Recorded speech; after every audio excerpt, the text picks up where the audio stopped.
자, 우리 시간에 교독하도록 하겠습니다. 룻기 2장 8절에서 16절인데요. 제가 먼저 읽도록 하겠습니다. 보아스가 룻에게 이르되 내 딸아 들으라. 이삭을 두 주로 다른 밭으로 가지 말며 여기서 떠나지 말고 나의 소녀들과 함께 있으라. 그들을 따르라. 내가 그 소년들에게 명령하여 너를 건드리지 말라 하였느니라. 목이 마르거든 그릇에 가서 소년들이 끼러 온 것을 마실지니라 하는지라. 룻이 엎드려 얼굴을 땅에 대고 절하며 그에게 이르되 나는 이방 여인이거늘 당신이 어찌하여 내게 은혜를 베푸시며 나를 돌보시나이까 하니 내가 시데몬 네게 행한 모든 것과 내 부모와 고국을 떠나기 전에 알지 못하던 백성들에게 온 일이 내게 분명히 알려졌느니라. 여호와께서 내게 행한 일에 보답하시기를 원하며 이스라엘 하나님 여호와께서 그의 날개 아래 보호를 받으러 온 내게 온전한 상 주시기를 원하노라 하는지라. 나는 당신의 하녀 중에 하나와 같지 못하오나 당신이 이 하녀를 위로하시고 마음을 기쁘게 하는 말씀을 하셨나이다 하니라. 식사할 때 보아스가 룻에게 이르되 이리로 와서 떡을 먹으며 내 떡 조각에 초를 찍으라 하므로 룻이 곡식 빼는 자의 곁에 앉으니 그가 볶은 곡식을 주매 룻이 배불리 먹고 남았더라. 보아스가 자기 소년에게 명령하여 이르되 그에게 곡식 단 사이에서 죽게 하고 책망하지 말며, 같이 읽습니다. 또 그를 위하여 곡식 다발에서 조금씩 뽑아버려서 그에게 죽게 하고 꾸짖지 말라 하니라. 아멘. 저는 3년 전인 줄 알았더니 5년 전에 우리 컴패션 선데이를 했다고. 그렇게 오래됐었던 모양입니다. 5년 전이었습니다. 그러니까 5년이 채 안 되신 분들은 컴패션 선데이를 경험 못 하셨을 텐데요. 오늘 문영명 목사님 모시고 정말 우리 예수 믿는 사람들의 복음을 아는 자들이 어떻게 하나님 앞으로 드려져야 된다 귀한 말씀 들을 텐데요. 우리 문영명 목사님 나오실 때 귀한 목사님 보내주셔서 감사합니다. 하나님께 영광의 박수 돌리며 맞겠습니다. 안녕하세요. 반갑습니다. 또 낯익은 얼굴도 있고 또 새롭게 또 뵈는 얼굴도 있습니다. 지난 5년간 우리 평안교회에서 한 분 한 분 성도님들께서 기도와 또한 관심과 편지를 통해서 아이들을 후원해 주시고 정말로 그들이 꿈과 소망을 가질 수 있도록 해주심을 진심으로 감사드리며 정말 전 세계에 있는 지금 180만 명의 아이들을 대신하여 깊은 감사를 드립니다. 어떻게 보면 좀 간단한 앞부분은 선교 보고라고 그럴까요? 여러분들의 섬김을 통해서 지난 적어도 한 해 동안에 2016년 한 해 동안에 어떠한 변화들이 있었는지를 좀 숫자를 통해서 잠깐 말씀을 드리고 싶습니다. 우선 작년 한 해 동안에 16만 명 정도의 아이들이 등록이 되었습니다. 그 말은 무엇이냐면은 그전에는 혜택을 받지 못했고 그전에는 교회를 다니지 않았던 아이들이 이제는 컴패션에 등록을 되면서 후원자가 생기면서 그 아이들이 교회에 들어오게 되고, 그래서 16만 명의 아이들이 이제부터는 영적으로, 육적으로, 신체적으로, 지적으로 모든 영역에 있어서 도움을 받기 시작했습니다. 그리고 작년 한 해 동안에 3,000명의 아이들이 컴패션 안에는 갓난아기들을 돌보고 또 그 다음에 임신한 여성분들을 돕는 사역이 따로 있는데 태아 사망률이 아직 너무 높기 때문에 그 아이들을 돕지 않으면은, 그 엄마를 돕지 않으면은 아이가 잘 태어나지 못하는 그런 경우들이 많기 때문에 작년 한 해 동안에 3,000명의 갓난아기들이 잘 건강하게 태어나고 그 다음 생존할 수가 있었고, 16,500명의 vulnerable children, 그 말은 뭐냐면 굉장히 위험에 노출된 아이들이라고 말씀드릴 수가 있는데, 에이즈라든지 성매매라든지 그 다음에 또 어떤 그 전쟁, 마약, 가난하고 어렵고 힘든 아이들이고 그 다음에 위험에 노출된 아이들이지만 그 중에서 더 노출된 아이들을 우리가 따로 또 집중해서 돌보고 있는데 한 16,500명의 아이들이 그 안에서 건짐을 받게 되었고, 15만 명의 아이들이 life saving medical care, 단순히 예를 들어서 감기가 들어서 약을 줬다든지 좀 상처가 있어갖고 좀 꼬매줬다든지 이 정도가 아니라 지금 개입하지 않으면은 생명이 위독할 수 있는 어떤 그러한 정도의 어떤 메디컬 의료 혜택을 통해서 아이들이 생명을 건질 수가 있게 되고 살 수가 있게 되었고요.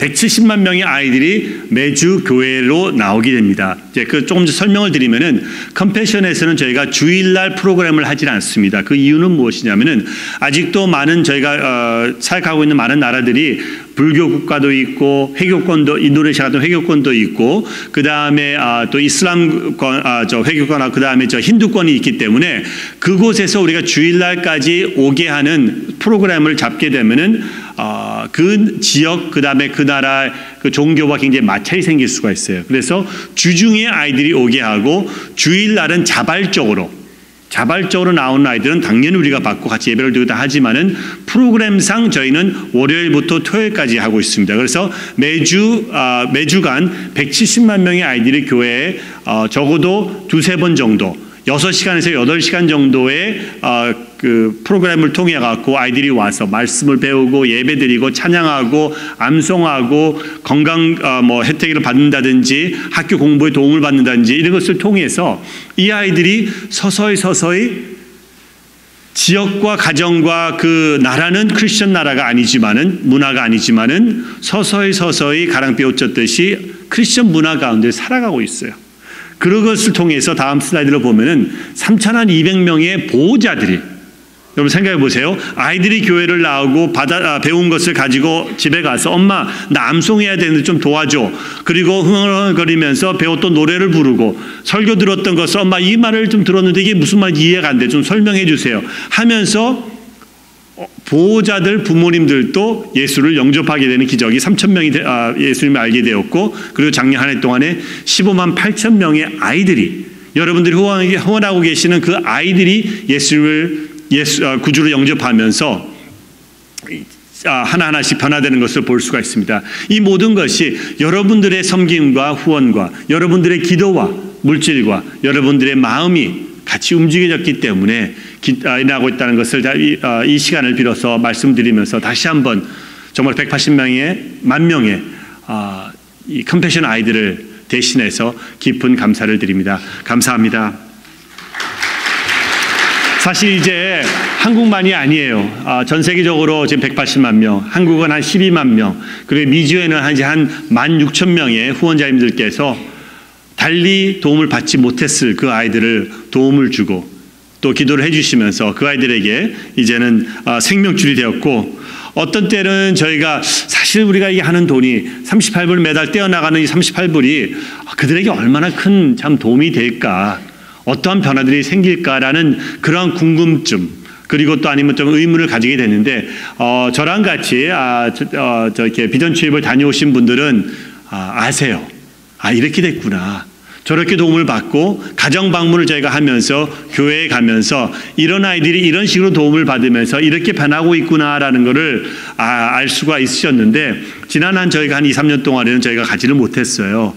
그래서 목사님과 또 교회에 같이 말씀을 나누면서 이번 여름에 7월 24일부터 우리가 한 주간 동안에 니카라구아로 저희가 비전 출입을 좀 준비하고 있습니다. 같이 만약 정말 하나님께서 은혜를 주셔서 그때 좀 틈을 낼 수가 있다고 그러시면은 같이 부부 또 가족 아이들을 데리고 오셔갖고 같이 방문하시면서 이렇게 내가 하는 그 섬김 또 그다음 작은 구제가 이러한 선교 역사를 참 이룰 수가 있구나라는 것도 보시면서 또한 가시면서 핸즈온으로 우리가 같이 섬기는 그 사역을 통해서 하나님의 크신 은혜가 있을 수 있기를 바랍니다. 정말 오늘 예배를 통해서 하나님께서 여러분들 향해서 참 수고했다.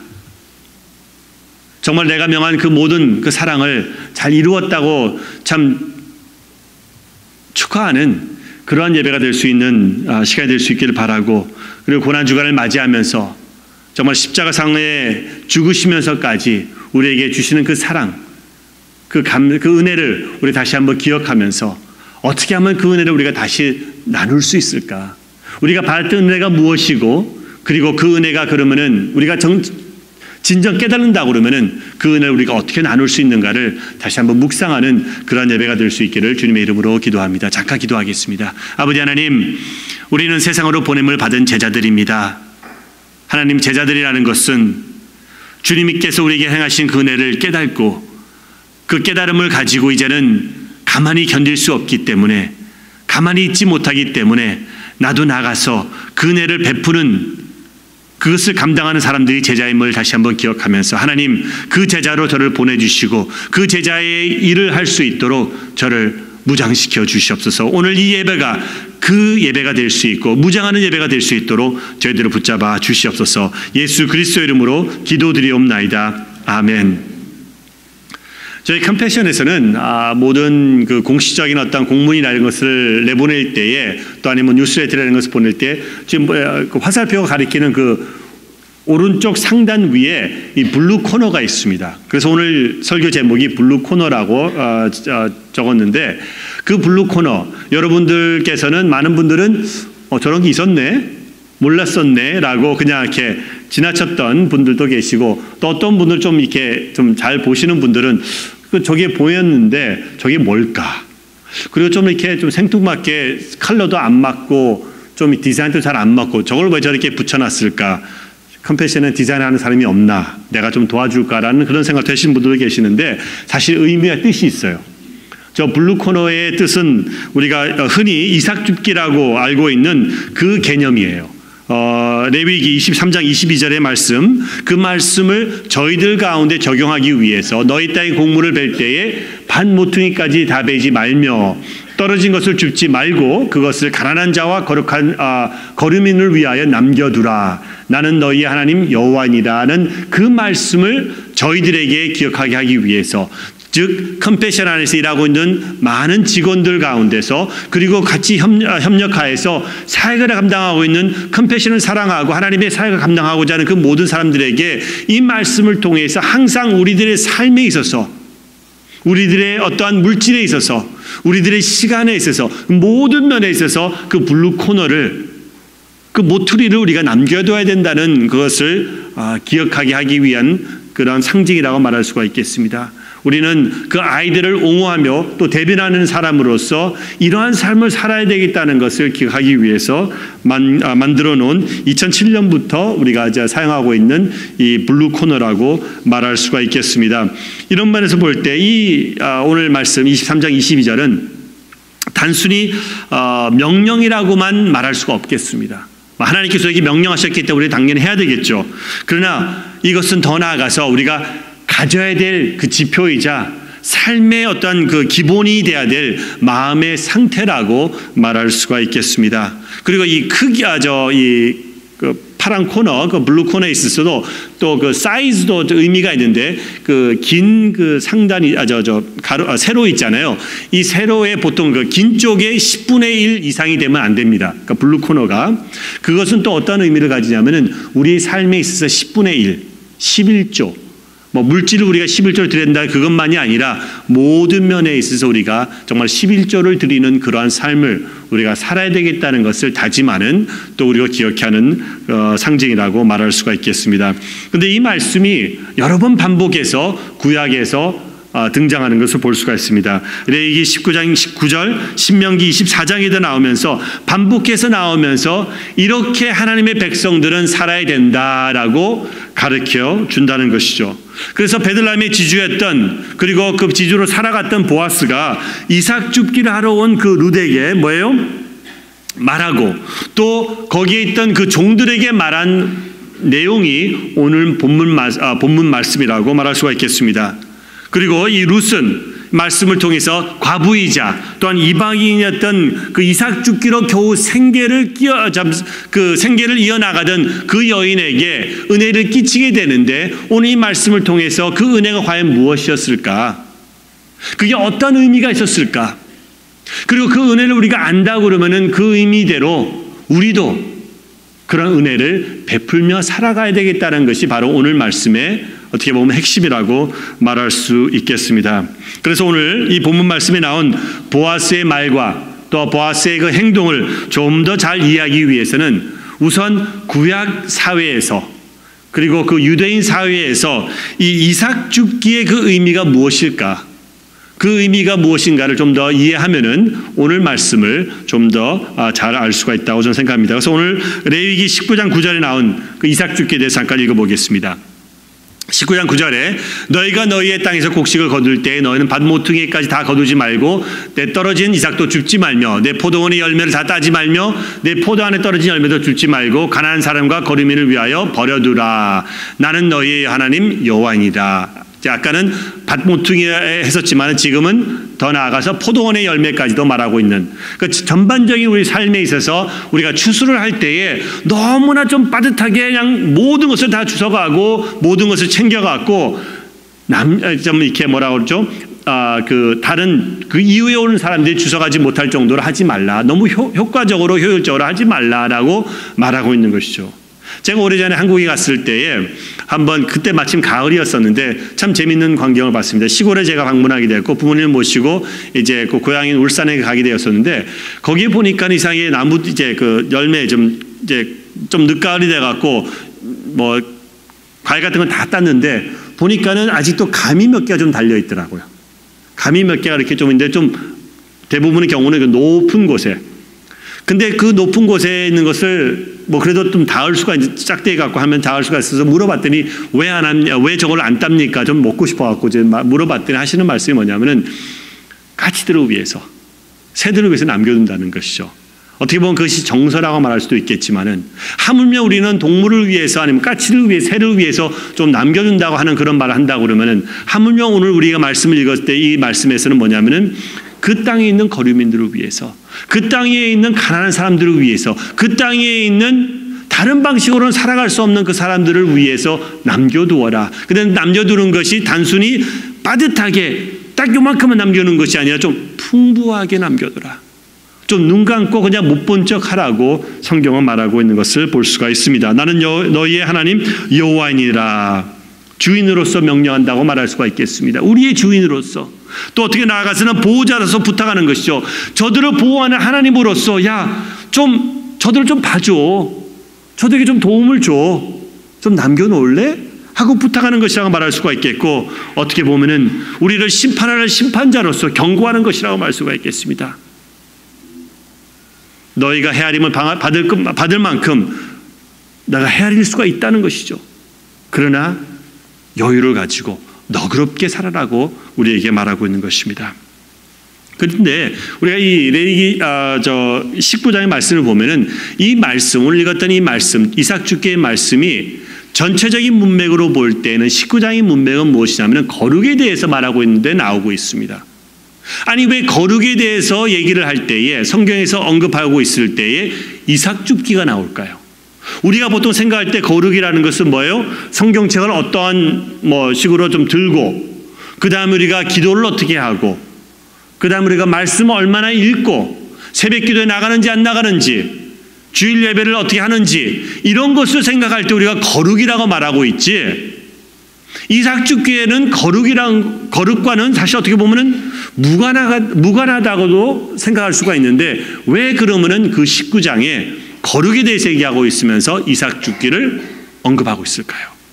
그것은 바로 우리가 수직적인 관계, 하나님과 갖고 있는 그 수직적인 관계, 그것도 중요하고 그것이 거룩을 우리가 말한다고 말할 수가 있겠지만은, 그러나 수평적으로 우리가 이웃과 어떻게 살아가고 그들과 어떻게 더불어 행하고 있는지를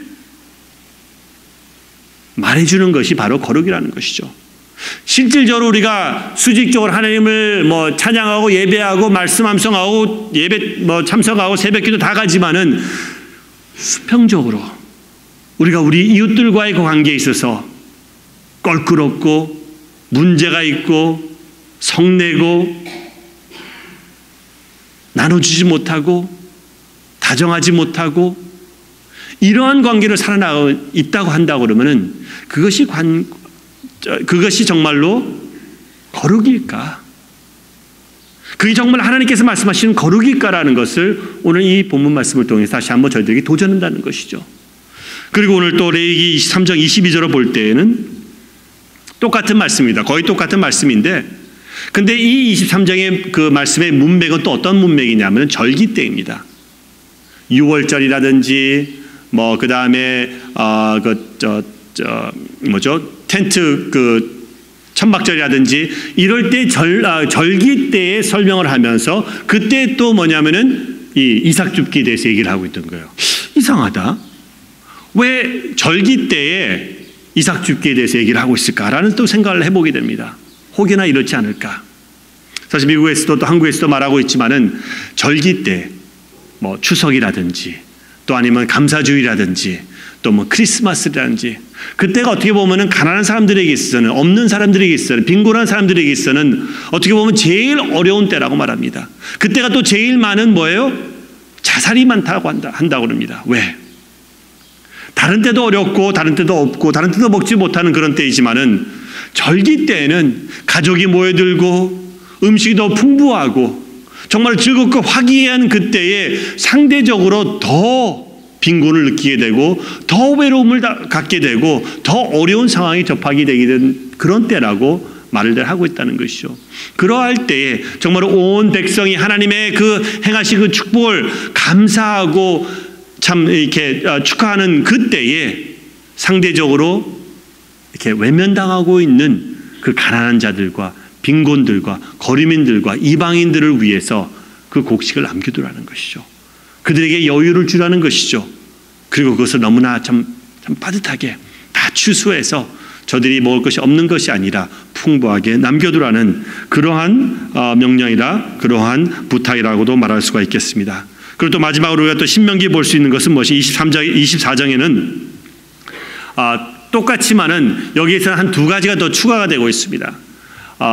여기에 뭐라고 했냐면은 내가 내 포도원의 포도를 딴 후에 그 남은 것을 다시 따지 말고 객과 고아와 과부를 위하여 남겨두라. 너는 애굽 땅에서 종되었던 것을 기억하라라고 하나님 말씀에는 다른 곳에서 찾지 못하는 그 한 가지 부탁이 들어 있고, 그 다음에 첫 번째 19절에 고아와 과부를 위하여 남겨두라. 그리하면 내 하나님 여호와께서 내 손으로 하는 모든 일에 복을 내리시리라. 그러니까 아까 두 번에 읽었을 때에는 포함되지 않았던 복을 주시는 것과 그 다음에 내가 뭐예요? 이스라엘에서 종이 되었던 것을 기억하라. 이 두 가지를 언급하고 있는 것이죠. 하나님께서는 우리가 이삭 줍기를 통해서 나누는 그 베푸는 그 은혜를 통해서 복의 근원이 되기를 원하신다는 것이죠. 아브라함에게 주셨던 그 명령처럼 내가 너를 축복하겠고 그 다음에 뭐예요? 너도 축복을 받았던 것처럼 너도 축복의 근원이 되어라라고 말씀하시는 것처럼 하나님께서는 너가 축복하고 너가 나눌 때, 너가 은혜를 베풀 때 나도 그 복을 주리라라고 우리에게 이 말씀을 통해서 하시고 계시는 거예요. 그리고 너가 가난했을 그때, 너가 어려웠을 그때를 기억하라. 너도 종사를 했던 적이 있지 않느냐? 너도 그때 굉장히 어려웠던 때가 있지 않느냐? 너도 그것을 기억하고 지금 힘들어하고 이방인으로 살아가는 저들을 위해서 남겨두어라고 말하고 있는 것입니다.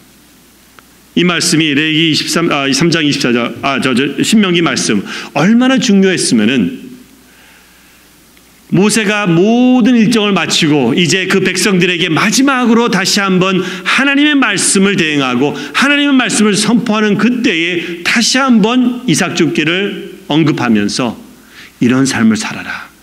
너희가 정말 하나님의 그 법도를 따르고 행하는 삶이라고 한다 그러면은 이런 삶이 병행돼야 된다는 것을 언급해주는 말씀인 것을 볼 수가 있습니다. 그런 면에서 볼 때에 너희 올챙이 시절, 정말로 우리 가난하고 어려웠던 그 시절을 기억하라고 하는 그 말씀, 저희 한국 사람들에게는 정말 어떻게 보면은 잊지 못할, 저희 한국 사람들 결코 잊으면 안 될 그런 상황이라고 저희는 생각합니다. 컴패션의 시작이 바로 6.25 때 저희 고아들이 먹을 것이 없고 추워서 죽어나가고 있던 그때에 외국에 있던 사람들이 우리 한국을 위해서, 한국 고아들을 위해서 도움을 주기 시작했던 그 사역이 바로 컴패션 사역입니다. 1952년도에 시작이 되었고 그때부터 아이들에게 먹이고 입히고 그 다음에 보육원을 지어서 그 아이들이 죽지 않게 했던 그 사역이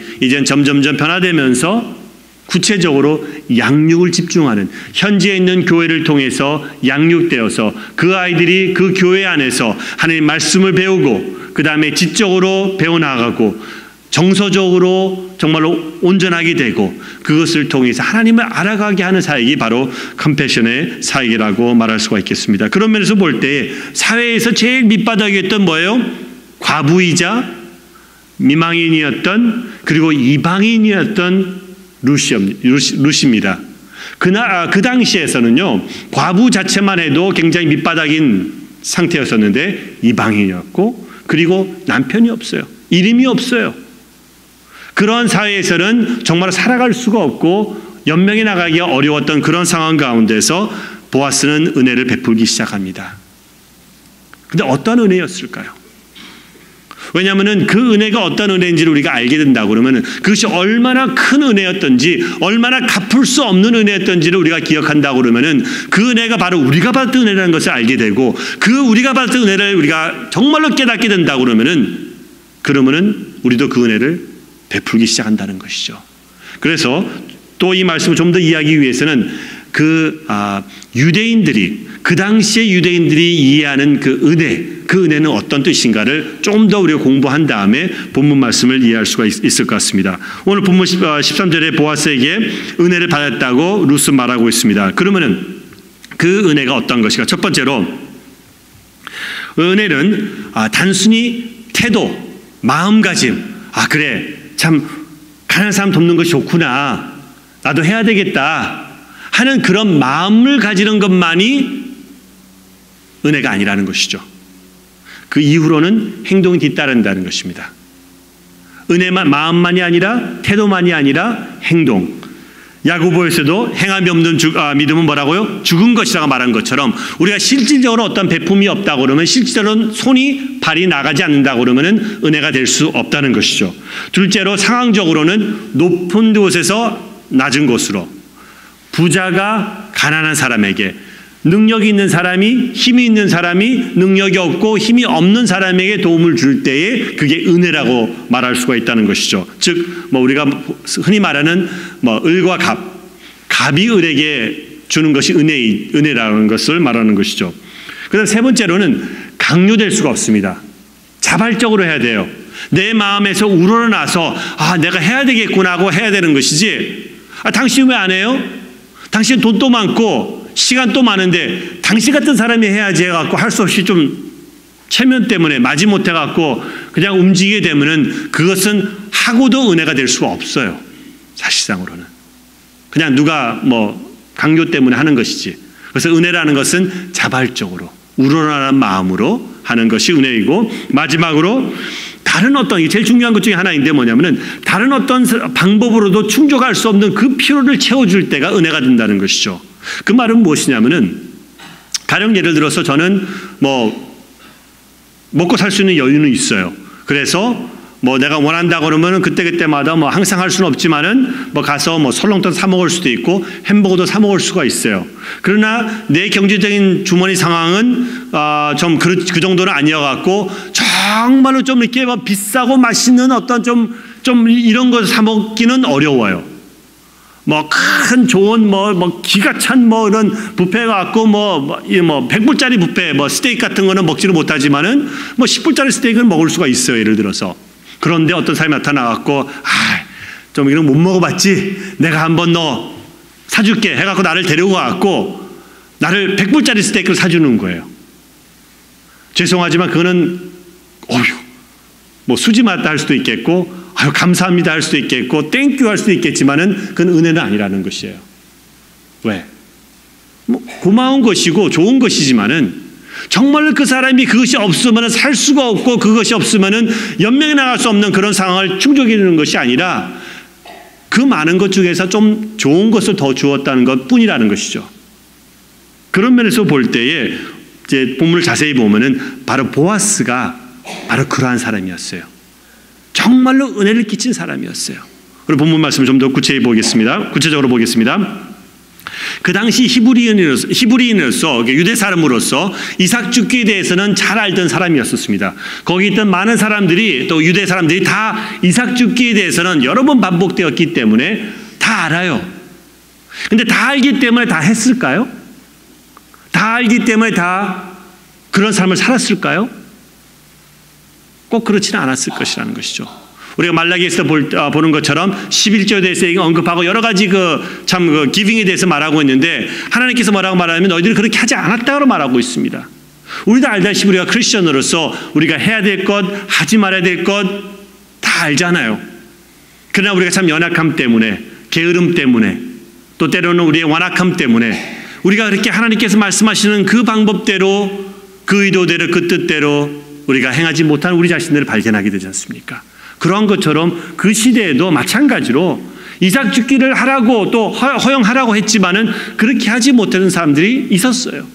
그런데 보아스를 볼 때는 그런 삶을 살았던 사람이었습니다.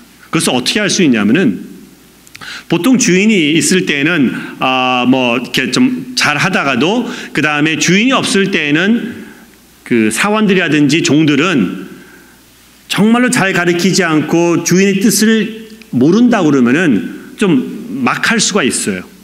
그런데 룻이 이제 이삭 죽기를 하러 왔을 때에 주인이 보아스가 없었을 그때였는데도, 그럼에도 불구하고 룻이 와서 이삭 죽기를 할 때 그녀를 내치지도 않았었고 그녀가 그냥 이삭 죽기를 할 수 있도록 가만두었었어요. 그 말은 무엇이냐면 이게 바로 주인의 뜻이었고 주인이 평상시 하고 있는 행동이었던 것을 우리가 또 볼 수가 있는 것이죠.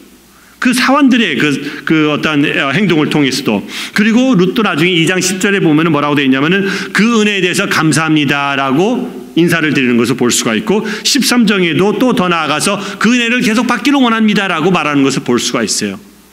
그래서 보아스는 평상시에 그러한 삶을 살았던, 은혜를 베풀었던, 이삭 죽기를 허용했던 사람이었던 것을 볼 수가 있고, 두 번째로 아까 말씀드렸던 그 은혜. 처음에 룻이 그 이삭 죽기를 하러 나갈 때 나오미에게 그런 말을 합니다. 저 시어머니에게 내가 이런 은혜를 받기를 원합니다라는 그런 말을 하고 이제 이삭 죽기를 하러 나가고, 그리고 실질적으로 이삭 죽기를 하면서도 보아스에게 은혜에 감사드립니다. 이 은혜를 계속 받기를 원합니다라고 말하고 있어요. 근데 그런 것을 볼 때 상황적으로 보아스는 뭐예요? 갑이에요. 룻은 을이에요. 더 높은 위치였고 지주였고 땅이 있고 부자였고 돈이 있고 이름이 있고 명예가 있고 모든 것을 가진 사람이 바로 보아스예요. 룻은 아무것도 없는 여인이었어요. 이름도 없어요. 남편이 없기 때문에. 물질이 없어요. 남의 것을 이렇게 이삭 죽기를 해갖고 겨우 살아갈 수밖에 없는 과부였어요. 이방인이었어요. 그렇기 때문에 그 관계, 아까 말씀드린 그 은혜가 충족될 수 있는 상황이었고, 더 나아가서 보아스는 자발적으로 이것을 했던 사람이에요. 체면 때문에 하는 것이 아니에요. 누가 강요해서 한 것이 아니었어요. 오늘 읽었던 우리 본문 말씀을 볼 때에 사원에게 이런 말들을 하고 있습니다. 너희들 조심해. 여기 룻이 와 있고 여기 다른 사람들이 좀 이삭 죽기를 하고 있는데 좀 이렇게 쿠사리 주지도 말고 나쁜 말 하지도 말고 짓궂게 하지도 말고 여자들 손 건드리지도 말고 이러면서 저들을 보호하는 그 명령을 내리는 우리 보아스의 모습을 볼 수가 있다는 것이죠.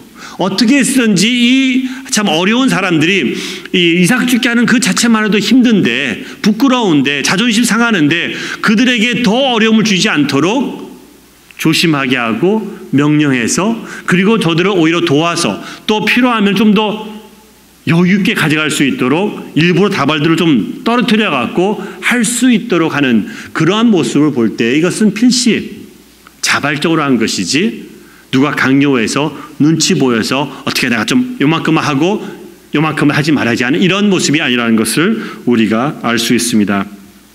그리고 오늘 본문에는 읽지 못하지만은 룻기를 아시고 또 교회를 오랫동안 다니신 분들은 이것을 아시지만은 룻이 가장 필요했던 것이 무엇이죠?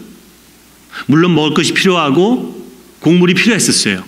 근데 룻이 제일 필요했던 것은 무엇이냐면은 과부로서 이름이 없는 사람으로서 이방인으로서 이 여인이 필요했던 것은 뭐냐면 기업을 물을 자가 필요했던 거예요.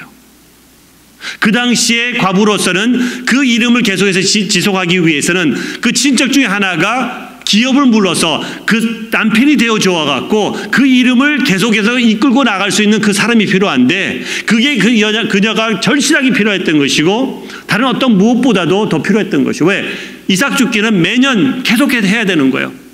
오늘 또 내년에도 또 뭐 보리추수에도 계속 하지 않으면 살아갈 수가 없는데 누가 나의 기업을 물어주어서 나의 이름대로 이것을 계속 끌고 나간다고 그러면 그 다음부터는 살 수가 있는 거예요.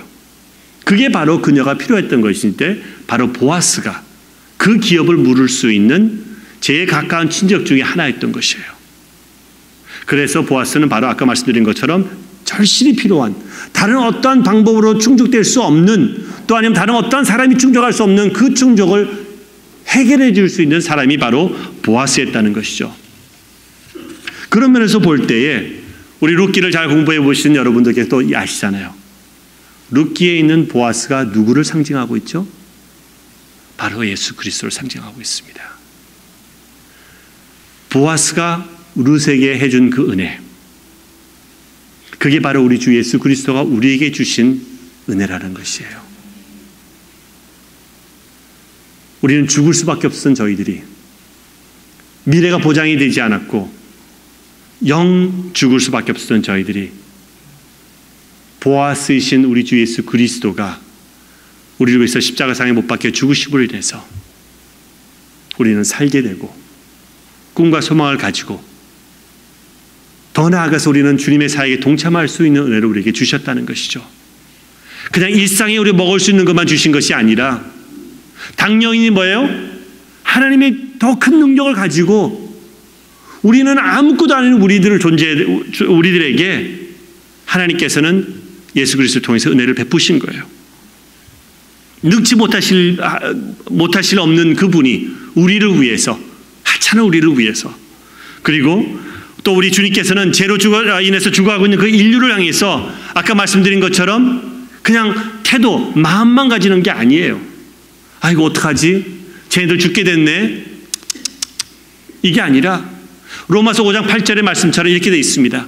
로마서 5장 8절 뭐라고 했냐면은 우리가 아직 죄인 되었을 때에 그리스도께서 우리를 위하여 뭐예요? 죽으심으로 하나님께서 우리를 대한 자신의 사랑을 확증하셨느니라. 확증하셨다는 게 뭐예요? 보여주었다는 거예요. 그리고 실질적으로 그렇게 하셨다는 거예요. 영어로는 He demonstrates라고 되어 있는데 He demonstrates His love for us in that while we were yet sinners, Christ died for us. 저는 이 demonstrate 말을 참 좋아해요.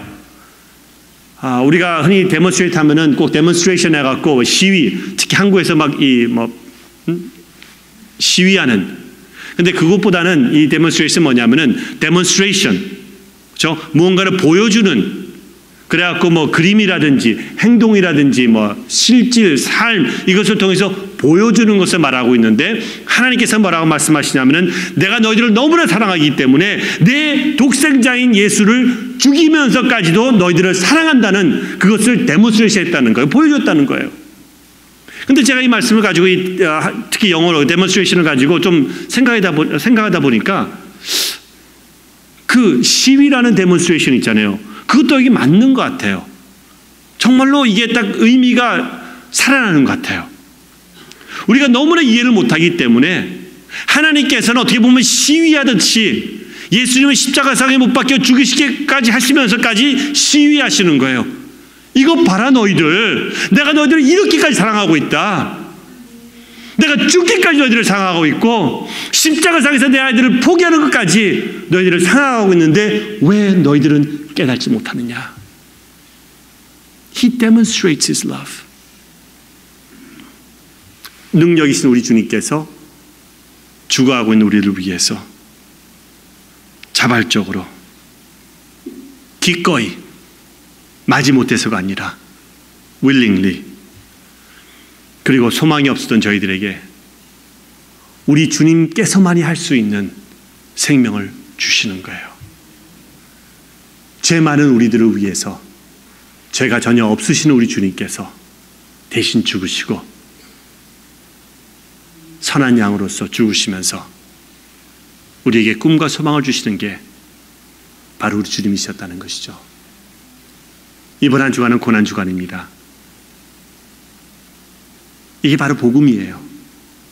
우리 주님께서 우리를 위해 행하신, 그래서 그 은혜, 그 크신 은혜를 우리가 안다고 그러면 그 크신 은혜, 이 한량없는 이 은혜를 우리가 안다고 그러면은 저희는 가만히 있지 못해요.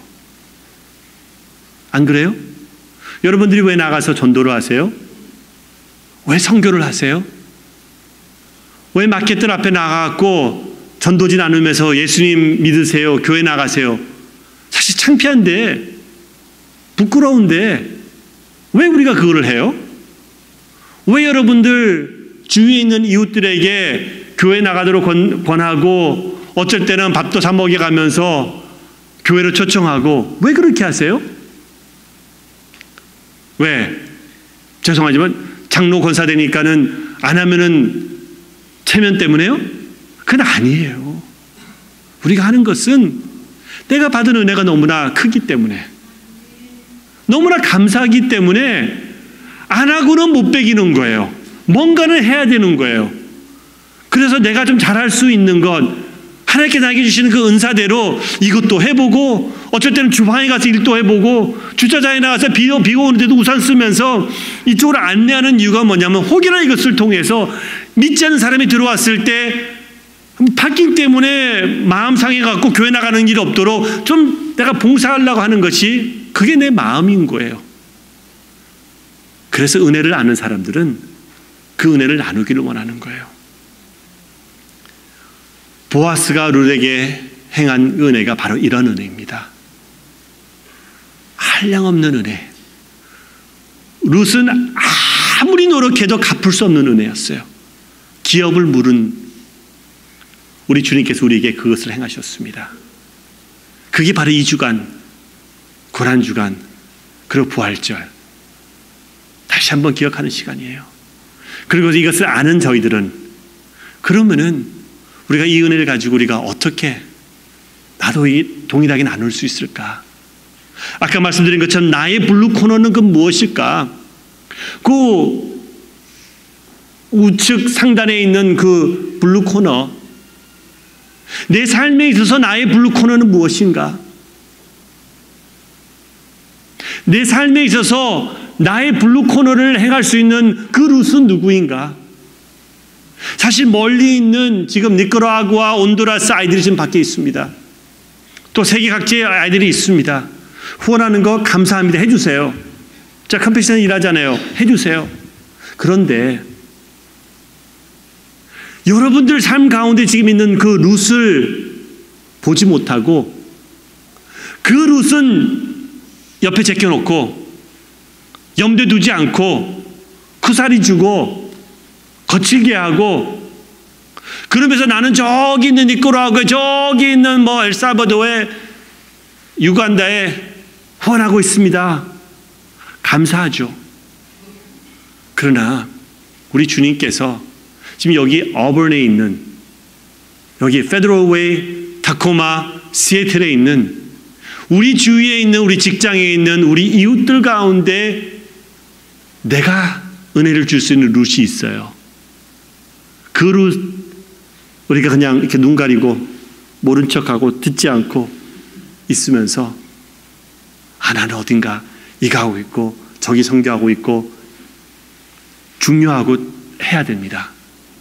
그러나 it starts right here.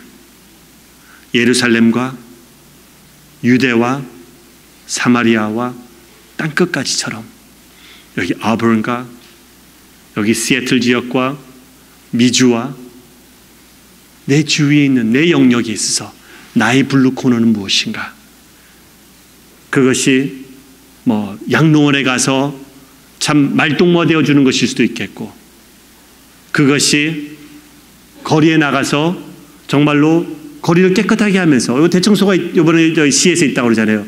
그걸 살면서 우리 크리스천들 이런데 같이 협의해서 같이 우리가 정보 다 해나간다. 꼭 내가 전도지를 나눠주지 않는다 할지라도 그 행동을 통해서, 또 어쩔 때는 무숙자들을 위한 그 사역을 통해서 하나님께 나에게 주시는 그 어떤 은사들이 있어요. 내가 좋아하고 내가 잘할 수 있는 그런 것들이 있습니다. 그것을 통해서 섬길 때, 나의 블루 코너를 찾을 때에, 나의 블루 코너의 대상을 찾을 때에, 그럴 때에 정말로 하나님의 은혜를 깨달은 것이고, 그리고 그 깨달음을 대로 그 은혜를 나누는 것이라고 말할 수가 있겠습니다. 컴패션의 많은 지금 졸업하는 아이들, 큰 아이들에게 묻습니다. 너희들은 뭐 하고 싶니? 너희들 크면 어떤 것을 하고 싶냐고 물어보면 뭐 여러 가지, 내가 이런 직장 저런 일 뭐 이런 거 말하고 있지만은 그 중에 여러 번 계속해서 반복되어 말하는 것 중에 하나가 뭐냐면은 나도 커서 아이들을 한번 후원해 보고 싶습니다라고 말하고 있어요. 왜? 십수년 동안 받기만 했고 도움만 받았던 아이들은 나도 도움을 줄 수 있는 그 마음이 어떤 것인지 그 마음을 누리고 싶어 하는 거예요. 우리도 많이 받았죠, 이제. 그렇죠? 정말로 많이 받았어요. 아직까지 어려운 분들 계시는 거 압니다. 아직까지 하루하루가 힘들 수 있는 분들이 있는 거 압니다. 그럼에도 불구하고 우리 하나님께서 보아스가 룻에게 베푼 그 은혜 너희도 가서 베풀라고 말하고 있습니다. 오늘 이 고난주간 기간 동안에 나의 블루 코너의 대상을 찾을 수 있는 그러한 우리 평안교회 성도님 될 수 있기를 주님의 이름으로 축원합니다. 기도하겠습니다. 하나님 감사합니다. 나의 블루 코너 누구일까? 무엇일까? 하나님 이 고난주간 기도 가운데 말씀해 주시고 행할 수 있도록 능력 주시옵소서. 예수 그리스도 이름으로 기도드리옵나이다. 아멘. 제가